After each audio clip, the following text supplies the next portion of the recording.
Recording. Okay, so we're going to start with something which is not in the book. So Avi, if you look for it in the book, it's not in the book. It's something that I added a week ago. I've gone in. Oh, somebody's coming in. Somebody's coming in. Admit. Just let's wait a minute. Okay, until they'll come in, I'm going to talk about the burial of Sarah, which is the beginning of our parasha. And there's enormous amount of talking, and I wanted to ask, why so much talking? Get on with it, business, come on, finish with it. So here I want to show you the big dispute between Anshe Chet, which is one of the Canaanites people, and Ephron, of course, is the guy, and of course, between Avraham. And I wrote on the side here, if you can see, I wrote three layers. This first, the introduction, that Sarah died, Vatamot Sarah b'Kiryat Arba. By the way, where was Avraham? He had to come specially from Beersheba. He had to come from Beersheba. You're perfectly right. Okay, that's another topic. Why wasn't he home? Why wasn't he home? He was very good with his wife, but why wasn't he home that day? Okay, we'll talk about that another time. But if you can see the three blue lines, okay, after the introduction, there's one blue line, another blue line, another blue line, and there's enormous amount of talking. And can you see in the green, Vaidaber, Vaidaber, Vaidaber. So there's three continuous stages, and we have to understand what's going on. So I'll say it in short. Mr. Ephron didn't want to understand. He did understand. He didn't want to acknowledge what Avraham really wanted. And let's see what happens the first time. Avraham says in verse number 4, not a kever, but achuzat kever, which means something which will stand forever. Achuzah is like I'm doing with my hand to hold it hard. Le'choz in Hebrew, modern Hebrew, also in Old Hebrew, is to hold on and cling to it, which means never leave it go. Which means it's not only a burial, kever is a burial, achuzat kever is something which will be always forever. And that is a burial forever. Vekbera meti. And what does he say? So let's see what he says in verse number 5. Vayanu bnei chet. All the city there are saying to Avraham, Shma'eni Adoni. They give him a lot of respect. He's Adoni, Nasi Elohim, because he last week, he conquered enormous amount of other places. Let's say they're honoring like Mr. Trump, or now it's Mr. Biden. It doesn't matter. We won't go into politics. And he says, you are the Nasi, you are the president, okay? But you can have the best of our Mivchar Kvarenu, the best of our burials. Which word are they letting out? Achuzah. They're not saying Achuzah. Okay? Hello, Victor, I can see somebody's trying to get in, or somebody's talking. Okay, I'm going to the next part. Can you see that the first part after the blue line starts with the word Vayakum? He gets up from his dead, Avraham el Beito. The second time it starts also with the word Vayakum, but this time he's not getting up. Hello, can you hear some noise? Probably listening to this. Yona, I think you have to mute. Sorry. Thanks very much. Thank you. Okay, Vayakom, the second time you can see in green, Vayakom, the second time Vayakom, this time he's getting up in front of them, Vayishtachu la'am haaretz. By the way, am haaretz in Chazal means lower class. In the Tanakh, it means the higher class. Okay, many times Chazal have taken a word in the old Hebrew and changed it upside down. I won't go to that thing. There are something like 100 words that they've changed the explanation, that it means one thing, and from the Tanakh, and they change it to the other way. Usually it goes up, it's a higher level. What are you saying, Avi? I guess it's a normal thing with Jews and Israelis, because it used to be Chaval al Azman was a negative thing. Now Chaval al Azman is a good thing. You can't understand modern Hebrew kids because every time they've got their own. Okay, so also here Chazal changed it Am Haaretz, which means the higher of the people, which means the nobles, the Am Haaretz. If you say something today, you Am Haaretz, he'll chuck you out because you're really cursing him. Anyhow, he talks to them again. Again, he talks to them. Vaydaber. You can see the green and the dark green. Vayakom, Vaydaber. And he says, listen, I've chosen a place. You don't understand what I want, so I've chosen a place. I want to talk to Mr. Ephron. By the way, every place it's written Ephron with a Vav. We'll soon talk about it. There's one place it's written without a Vav. Rashi already indicates that you can see through the whole Tanakh, it's not a play that sometimes there's a Vav missing or not a Vav missing. There's always a purpose. There's not always an explanation. But here we've got a definite explanation. Always it's written Ephron with a Vav, which means the noble Ephron. Soon you'll see he's not so noble. Okay? Ephron, and he says, listen, Mr. Ephron, they didn't understand me. I'm going to explain to you. I want to buy it with full money. Bekesef malei itnena. By the way, full money, it's a really expensive thing. He's ready to give enormous amount. Betorchem, and he uses the word again, la'achuzat kever. Ephron sounds deaf and says, listen, I want to give you it for free. He says at the end, Lo adoni shma'eni hasadeh natati lecha. I'll give you the sadeh, I'll give you the marash and the titio. Kvod metecha, I'm giving you free. And then he says, no, I don't want it free because I want to buy it, purchase it, so it will be forever, for achuzah. And then he comes to the third time. You can see that it's a whole dialogue. Why 3 times? Here the word vayakom will come after the second blue line. But again, vaydaber is again talking. Vaydaber el Ephron, and he says, listen, I'm giving you again, and I'm giving you enormous amount of money, 400 shekel kesef. And of course, Mr. Ephron takes it very easy. And here I wrote, Vayishkol Avraham le Ephron. This verse, in verse 16, Ephron is written without a vav. When a guy, a noble guy, takes the money quickly and he grabs the money, it's written here without a vav, which means, that's what he was looking for. He's ready to give the thing, but not for free. Yes, free, but thank you very much. He's taking with the full money, chaser vav, and Rashi says, here he shows his real nobility. He's not noble at all. He wants the money, et hakesef asher diber.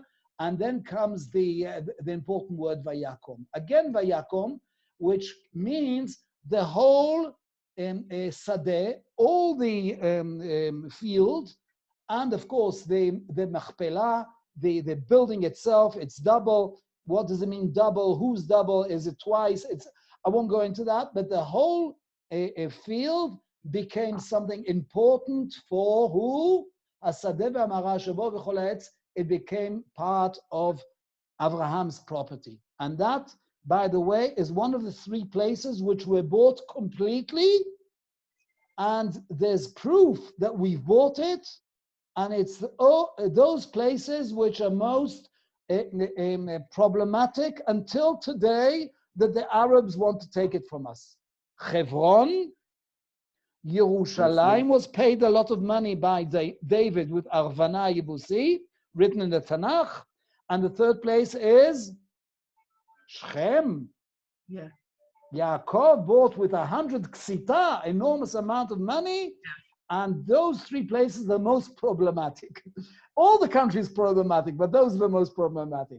So I wanted to show you the whole thing here. I won't go into details, that there's so many stages because he's trying to get to the point that I want achuzah, which I want it to be not just a normal burial, because what happens to a normal burial in those days, after 50 years, 100 years, it's disappeared. They didn't have any stones on it. It's like the Bedouin, the bury, they put one small stone.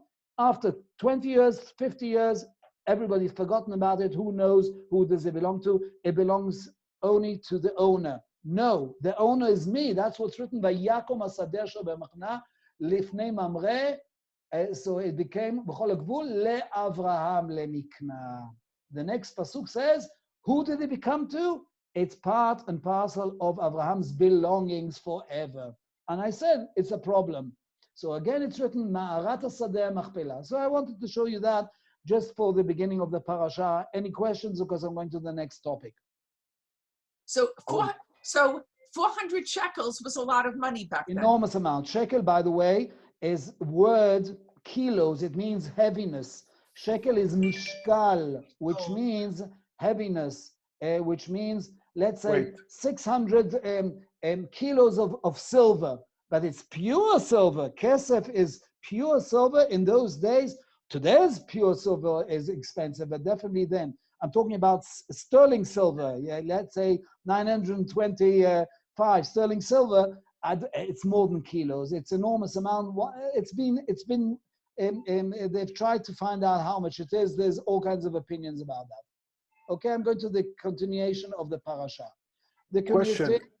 Yeah.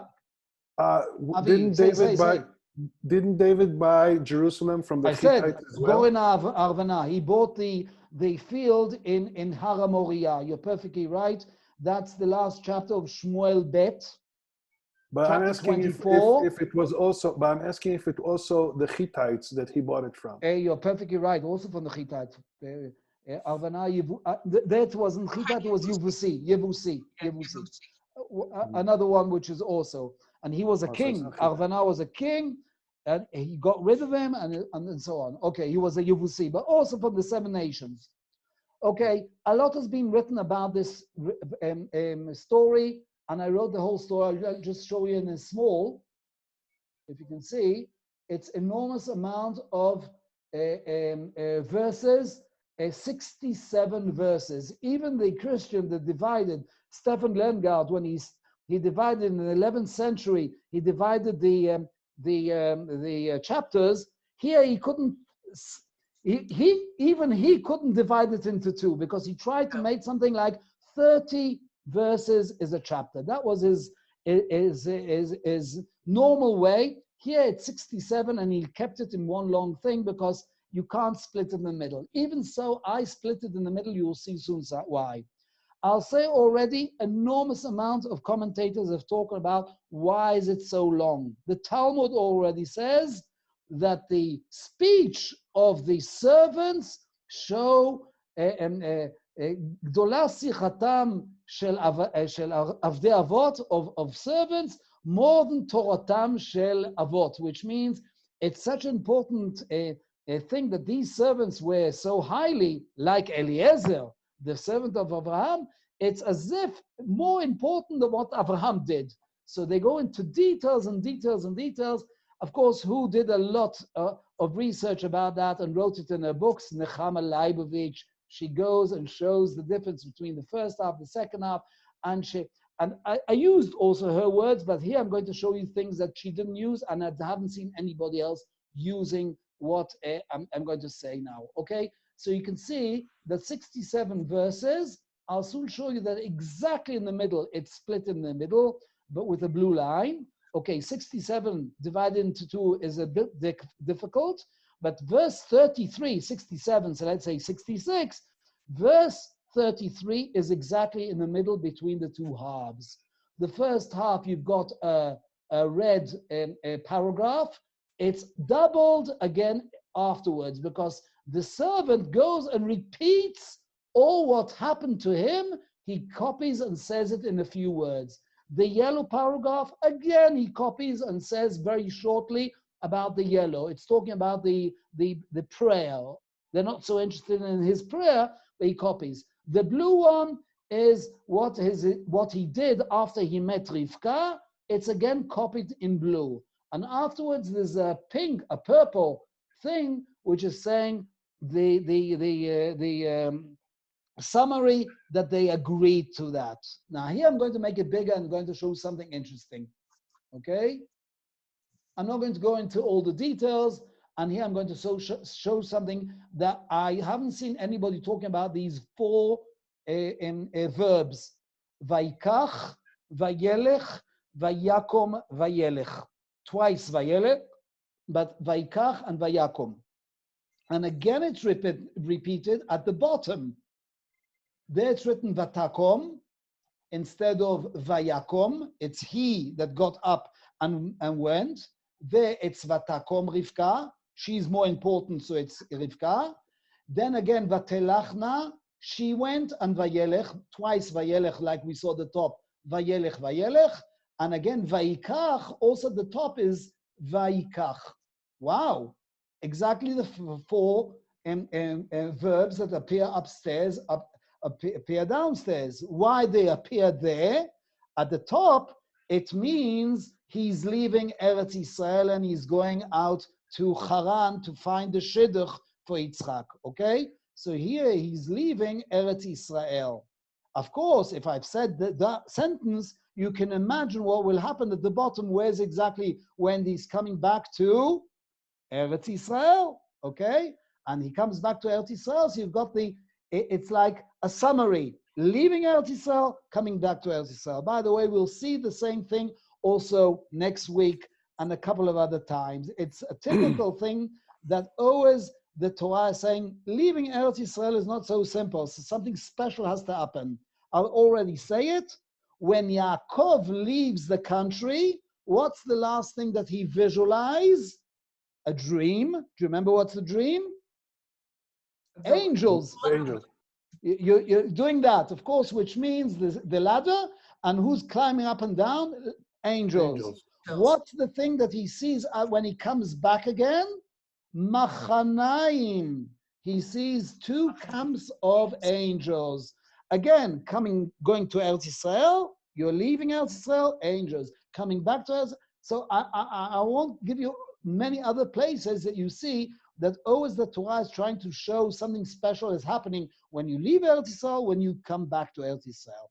But these four things are showing you that really it's a pattern. And here I want to show you what's exactly in the middle.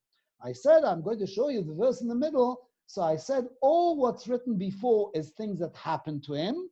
Things that happened to him. Let me make it a tiny bit bigger so you can see what's going to happen. The last verse, before he summarizes, he gives a present. Eliezer gives a present, put all kinds of bracelets and so on. Vayomer, and then the father and the brother, Betuel and Lavan, accepts, see that she's got a lot of gold on her, gold presents are coming together. Vayomer Baruch, Baruch Hashem. Suddenly he knows who's Baruch Hashem. Okay, we'll see that. Lama tamod bachutz, and he's suddenly inviting. Of course he's inviting. He sounds exactly like Mr. Ephron. You remember a few minutes ago? Mr. Ephron suddenly is not so noble. He likes the gold. Also here, Mr. Lavan and Mr. Betuel suddenly open the door. Why they open the door? They see a lot of gold. Okay. Vayomer Baruch Hashem lama ta'abod b'chutz, and all after what's happened, suddenly appears a verse which is amazing. Vayusam lefanav le'echol. They put in front of him a lot of food. If you brought so many gold, so come on, start talking. No, I don't want any of your food. I want to start talking. Vayomer lo uchal adim dibarti dvarai vayomer daber. Start talking. Okay, you can start talking. That means what happens until here is things that I'll show you in the blue here. I have to move your pictures. Okay, here's the Maaseh. What happened here happens what happened. The uvdot. Uvdot is the Facts. The facts, exactly. Here's the facts, the story, what happened, and here he's repeating everything. He's telling them the whole story. He changes a few things. That's Nechama Ravitch that shows the big differences, what he did, what he didn't do, and so on. And he's telling the story. Why is he telling the story? And here I'm going to tell you something interesting. Let's go to the next page. But I'm showing you that from here onwards is the sipur, is the telling of their things. The first half is what happened, the facts. The second half is the story. Why is it so important to divide? And here I'm going to show you the next page. Just 1 second.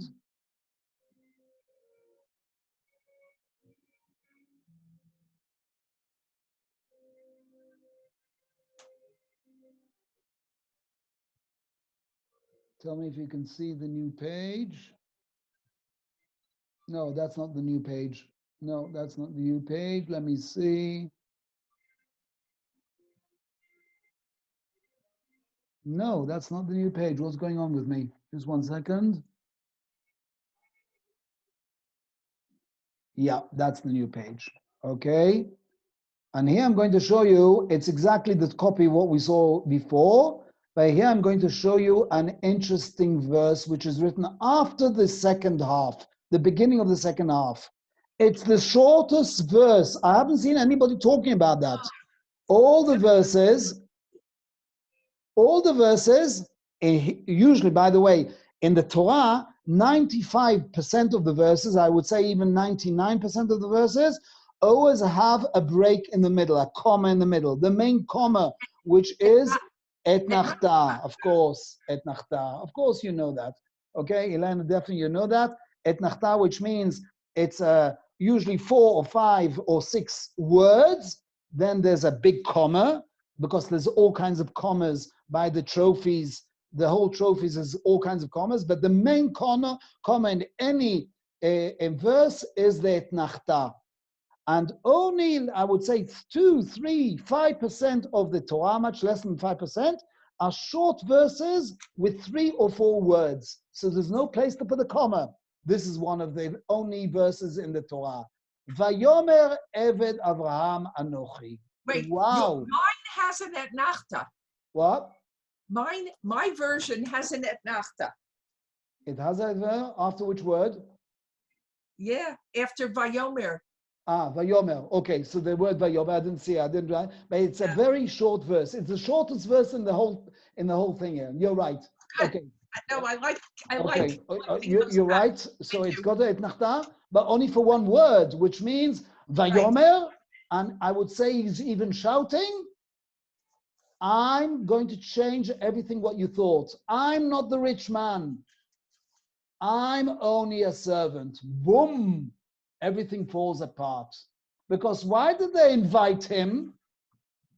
Because they saw a rich man with 10 Cadillacs. Excuse me that I'm using the phrase 10 Cadillacs. What did he bring together with him? 10 camels. Camels were more expensive than Cadillacs of today. By the way, in a Cadillac, you can carry a lot of gold and silver. You can imagine what you can carry on a camel. And the camels were filled up and filled up and filled up. Because why did Avraham give so many camels for a shidduch? He wants the best girl, and he's ready to pay the biggest nedunia, whatever you call that in English. Dowry. Dowry. Yeah. So he's giving the biggest dowry possible. 10 Cadillacs with all its thing. So that's why he's coming and saying, listen, I'm only a servant. Wow. So it's like taking a balloon and popping it. Everything collapses. And from now on, it's something interesting. And I'm going to now show you, in short, the 4 different parts of this parasha. On the right, I showed you red, blue, yellow, and blue, and they repeat themselves. Now I'm going to show you the left part. The left part, I divided the first half. This is half by the blue line. So the first half is also divided into 2. Again, I haven't seen anybody writing it.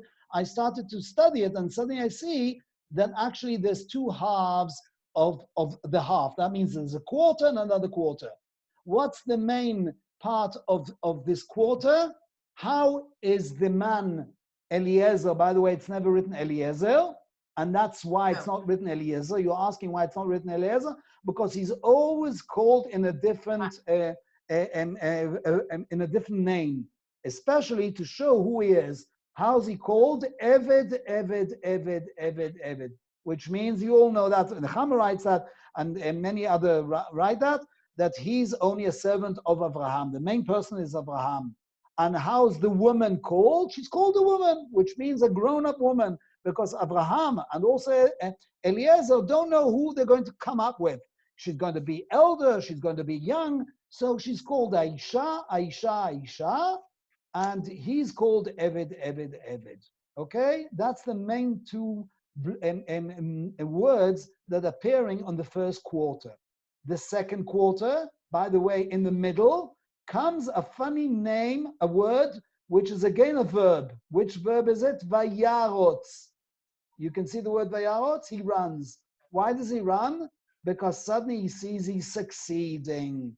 After he saw that he found the shidduch, he saw that he found, you can see the verse before, Vayhi hu terem kila ledaber. He didn't finish speaking the prayer, automatic, everything happens immediately. There's suddenly a nara, there's a girl that comes and she also looks well and she's ready to help him.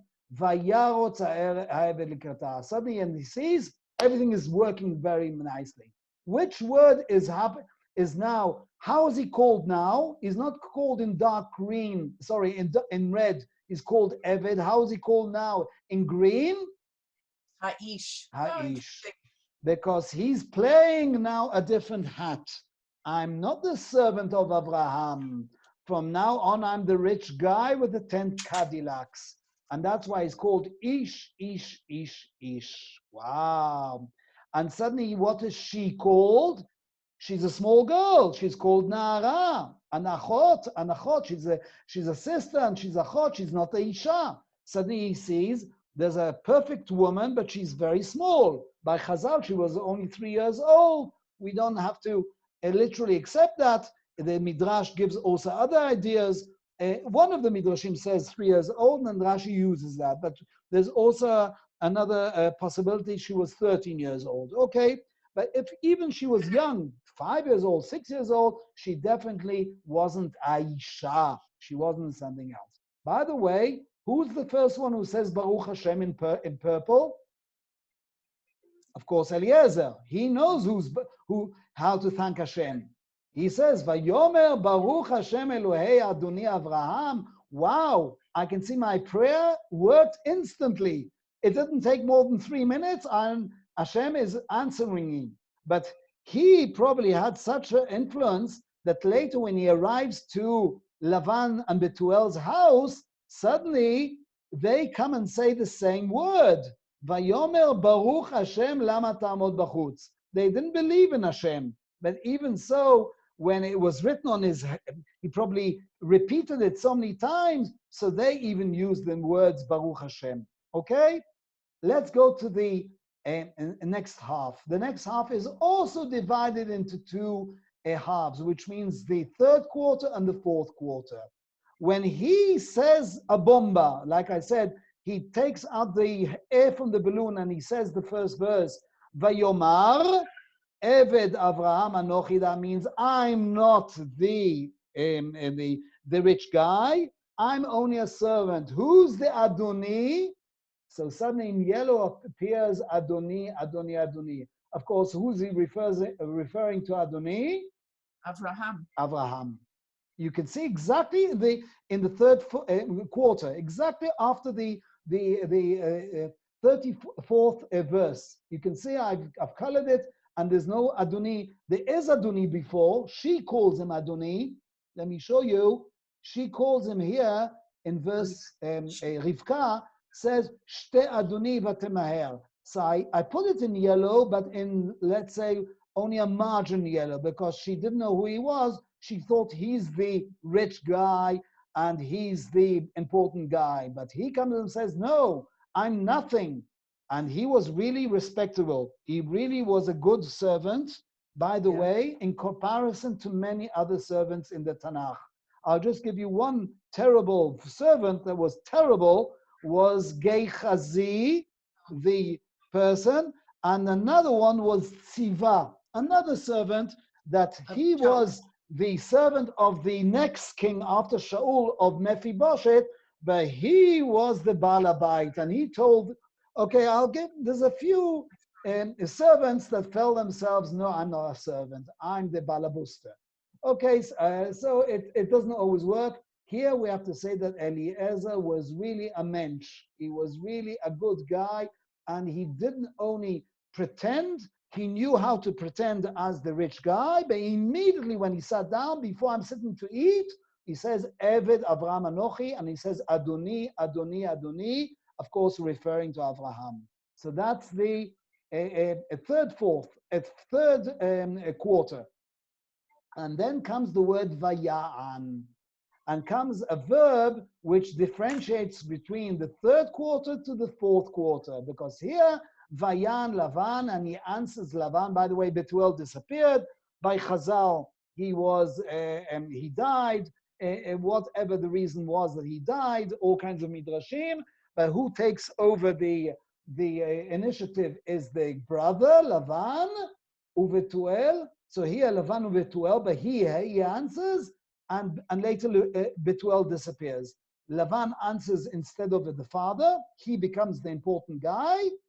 And he answers and he says, okay, I understand, it's finished. And from here onwards, he's saying Adoni, Adonecha, and of course he's referring to Avraham, but he still refers to his sister. It's only a sister. So he calls her Na'ara, and Achotam ve'achoteinu. He can't come to the conclusion that she's so important. So she's called, of course, not the Isha. The whole time Eliezer calls her, and even in the story, Isha, Isha, Isha, she's so important for Avraham that he calls her again Isha, Isha. Comes Lavan and says, no, she's only a small girl, she's only a small sister, and he even wants to ask her. And then after they've asked, are you going with this man? Which means it is a man, but he's resembling the real man. Who's the real man? Avraham. So she accepts it. She's ready to go. And then at the end of this thing, everything changes over. And here I want to say something important at the last two verses of the last quarter. Because suddenly, who's the Adoni? Adoni was always referring to Avraham, okay? But here at the end, I wrote in yellow, but here I changed it to a number blue. Why did I change it to number blue? There's a new Adoni, because everything is changing over from Avraham to Yitzchak. Let's see verse number 65. Vatomer ala Ebed, notice somebody important there in the field in Eretz Israel, which is praying. I won't go to the whole midrashim, but she noticed somebody's walking there. Yes, who's that? She doesn't know who it is, and she falls off from the camel. And by the way, that's very righteous for her, that she gives a lot of sympathy, a lot of kavod. She gives a lot of respect to this person, and suddenly she sees, who's this person? The Eved comes and says suddenly, it's not Avraham, it's another Adoni. Who's the Adoni this time? Yitzchak. Why do I say it's important to change over from Avraham to Yitzchak? Because the next verse, it's changing over from Sarah to Rivka. Okay, Sarah died, but have a look at the last verse. You can see at the beginning of the last verse, it's written in dark blue, Vayevier Yitzchak Arela Sarah Imo. And Yitzchak brought her to the tent of Sarah Imo. Of course, Sarah is not alive, but he brings her in to the tent of his mother. But have a look that the same words nearly appear at the end of the verse. Vayevier, he's brought her. Vayehavea sounds exactly the same word. Vayevier, it's a play of words. He brings her, but he loves her. But you can hear when I'm saying the two words are nearly, it's a play of words. Vayevier, Vayehavea. Here it's written Yitzchak, here it's written Yitzchak. Here at the beginning, it's written, he brings it to the tent of Sarah imo. Here it's written, Vayinachem Yitzchak achrei imo. He changes and he's now not sad about his mother dying because he brought something instead of his mother. Who's coming instead of his mother? In the middle of the pasuk is Rivka. That means on one side Sarah, on the other side is Sarah. Who's taking over from Sarah? Rivka. That means the verse, the Torah is also playing with the words and showing, yes, Sarah is important, but who's taking over? This is a change of the dorot, of the Generations. of the generations. Avraham is nearly finished. He's still alive at the next chapter. He marries somebody, but he's actually vanishing slowly. Sarah's vanished already because she died before, and now it's changing over. Yitzchak is now called Adoni.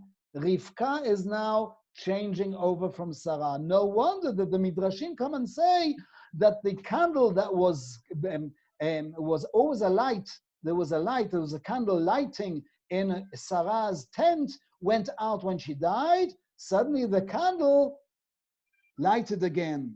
The dough didn't rise after she died, Sarah died. Suddenly the dough expanded. Another thing is the smell or the good incense was when Sarah was alive. When she died, it disappeared. Now it carries on again. Why I'm giving these three things? Does it remind you anything about the tabernacle? Oh, yes, three vessels. Because in the tabernacle, inside the three vessels, there's the bread on the shulchan, there's the light, which is the menorah, and suddenly there's a good smell. What smell am I talking about? The incense of the mizbeach. yeah. So if I'm already talking about the tent of Sarah, which has these three vessels, excuse me, so where's the Kodesh Kodashim? That's where Avraham is learning inside. He's the Shekhinah in Kodesh HaKodashim, is in the inside. And like in the Kodesh HaKodashim, Hashem is speaking to Moshe, also Avraham is in the room where he's speaking to Hashem. Could be. Sounds interesting. Okay, so you can see Rashi is not bringing only these midrashim, that this tent is the same tent which will later become the main tent of Am Yisrael, the tabernacle, or the Beit Mikdash. So there's a lot of ideas here in this last verse, which is showing you how much really the fathers, the mothers, have such influence on what's going to happen on Am Yisrael later. So we've got one generation dying, the next generation taking over, and they're taking over really well. Yitzchak instead of Avraham, Rivka is definitely taking over from Sarah, and they're taking over the whole thing. Okay, I won't go into the whole thing that they've got different purposes, because Yitzchak is not behaving like Avraham. He's more quieter, he does less things, but definitely Rivka is behaving like the father-in-law. She's doing chesed like Avraham is doing chesed. Yitzchak is gvura, is much more like Sarah. I won't go into that. The Kabbalic things are changing over and showing that the continuation of Sarah is Yitzchak, the continuation of Avraham is Rivka. By the way, there's one more word that I didn't tell you is appearing 7 times. Of course, it has to appear 7 times at the before. Which word is appearing here in blue? Maim, maim, maim. Look how many times it's written. The first half is 4 times. The second half, another 3 times. Can you see the word maim, maim? Where's another time? No, the first time is maim, maim, maim. Uh-oh. How many times? First half is Maim. I thought it's 7 times. It's 6 times. Okay. Oh, well. Okay. This time it's 6 times, which means it's repeating. I thought it's for a 7th time. I think I've forgotten to put the 7th time. I think it is 7 times, but of course it's Maim. Of course, is more lenient. It's like Chesed. It's like doing good to people. By the way, you can always see in the Tanakh that water is always chesed. I'm just giving you two prophets, which one was an opposite of the other. Eliyahu was always all his miracles, and he was a very shrewd person. What was all his miracles doing with? With what? With fire. And he was a harsh person. He was very difficult. I would say even he was angry. He was an angry person, not like the Eliyahu that goes up to the Shamayim. I won't talk about that. His pupil, which is also a prophet, is Elisha. Nearly all the miracles of Elisha, how do they go? With water.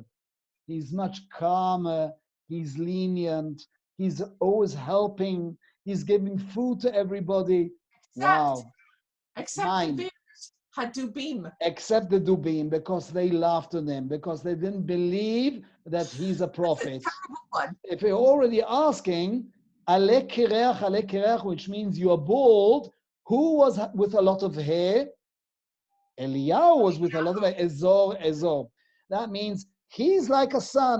You're not a proper prophet. You're only a moon. You're only kireach. You're without hair. That means they were laughing at him, and they were saying you're actually not in the height of Eliyahu. So he had to punish them. I won't go into that why he had to punish, and Hashem wasn't angry with them. Hashem wasn't angry. And they weren't small people. Na'arim is not small people. Because, okay, we won't go into that. But I think about this parasha, it's an interesting parasha that everything is so well planned and so well divided. Any words, anything to say? Avi, if you got anything to say, please shoot. Okay. Any questions, Elaine? See you next week. We're going to talk about. I like this parasha, but I like the next parasha even more.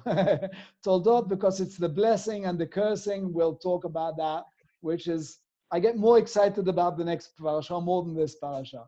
Anyhow, that's Parashat Haye Sarah. Things are changing over from one generation to another. Right. Lehitraot. Victor's here. I didn't see Victor. Victor, are you there? Yes, but I'm on my phone, so it's a little